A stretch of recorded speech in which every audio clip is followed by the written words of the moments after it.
नमस्कार, आप देख रहे हैं नेक्स्ट ब्रॉडकास्ट और आज हम एक ऐसा सवाल उठाने जा रहे हैं जो सीधे हमारे न्याय सिस्टम और पुलिस की भूमिका पर वार करता है। सबसे पहले जानते हैं कि मामला क्या है। आज हम बात कर रहे हैं 2017 के उन्नाव रेप कांड की, एक ऐसे मामले की जिसने पूरे देश को हिलाकर रख दिया था। ये केस इसीलिए इतनी चर्चाओं में है क्योंकि आरोपी कोई आम व्यक्ति नहीं था, बल्कि उत्तर प्रदेश के तत्कालीन विधायक कुलदीप सिंह सेंगर थे।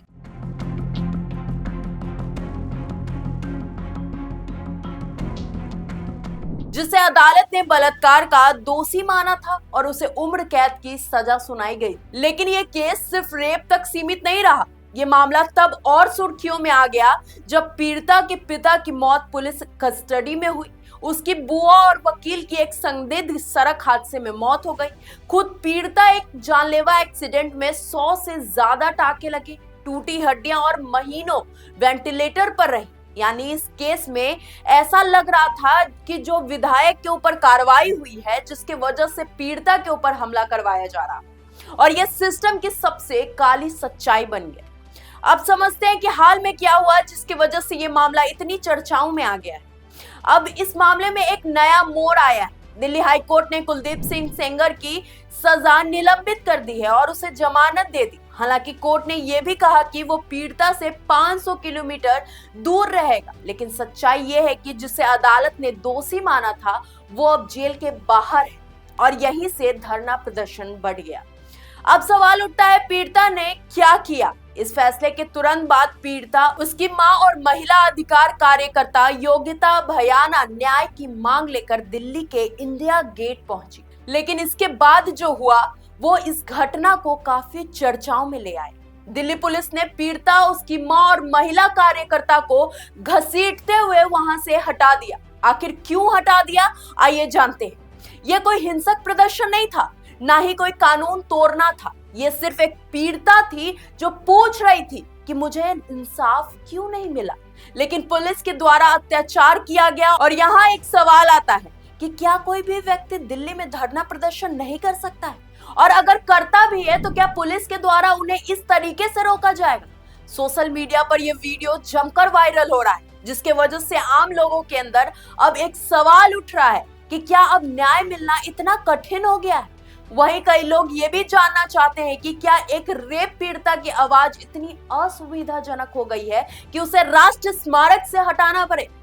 पुलिस उसकी सुरक्षा के लिए वहां मौजूद थी या फिर उसकी आवाज दबाने के लिए? क्योंकि जब पीड़िता बोल रही हो और पुलिस उसे चुप करा दे तो ये संदेश बहुत खतरनाक होता है। इसी बीच महिला अधिकार कार्यकर्ता योगिता भयाना का गुस्सा फूट पड़ा है। आपको बता दें कि कार्यकर्ता योगिता भयाना भारत की एक प्रसिद्ध बलात्कार विरोधी सामाजिक कार्यकर्ता हैं, जो people against rape in India परी नामक संगठन की प्रमुख हैं, जो बलात्कार पीड़ितों को न्याय और पुनर्वास दिलाने के लिए काम करती है। योगिता भयाना ने सोशल मीडिया प्लेटफॉर्म ट्विटर पर लिखा है, वार ए देश का कानून, यही है देश का न्याय। उन्होंने याद दिलाया है कि पिता पुलिस कस्टडी में मरा, बुआ और वकील सड़क हादसे में मरे, पीड़िता महीनों मौत से लड़ी और आज दोषी बाहर है और पीड़िता सड़क पर। ये कोई आम पोस्ट नहीं, बल्कि ये सिस्टम के मुंह पर एक करारा तमाचा है। पीड़िता की मां का बयान सामने आया है, आइए जानते हैं। वो साफ कहती है कि आरोपी घर में रहे या फिर 500 किलोमीटर की दूरी पर, इससे कोई फर्क नहीं पड़ता। जिसने अपराध किया है उसे सजा क्यों नहीं मिल रही? मां मानती है कि अपील का अधिकार सबको है, लेकिन क्या सिस्टम ने कभी पीड़िता परिवार का डर, दर्द और जिंदगी को गंभीरता से समझा है? आज सबसे बड़ा सवाल है कि जब एक पीड़िता कहती है कि आत्महत्या के अलावा मेरे पास और कोई रास्ता नहीं है, तो ये सिर्फ बयान नहीं है, ये सिस्टम की हार है। उन्नाव की वो बेटी आज कुछ मांग नहीं रही है, वो सिर्फ पूछ रही है कि अगर मेरी आवाज इंडिया गेट पर भी नहीं सुनी जाएगी तो मैं कहां जाऊं? अगर मेरे साथ ये सब होने के बाद भी दोषी को राहत मिल सकती है तो आम लड़कियों की सुरक्षा की गारंटी कौन देगा? ये सवाल अदालत के लिए है, उस पुलिस के लिए है और हम सब के लिए भी है। क्योंकि अगर पीड़िता की आवाज यूं ही दबती रही तो कल कोई भी सुरक्षित नहीं रहेगा। आप क्या सोचते हैं, ये फैसला न्याय है या न्याय की सबसे बड़ी विफलता? आपकी क्या राय है जरूर बताइए, क्योंकि चुप्पी भी कभी कभी अपराध बन जाती है। और अगर आपको ये वीडियो पसंद आई हो तो चैनल को लाइक करें, शेयर करें, सब्सक्राइब करना बिल्कुल ना भूलें। तब तक के लिए धन्यवाद।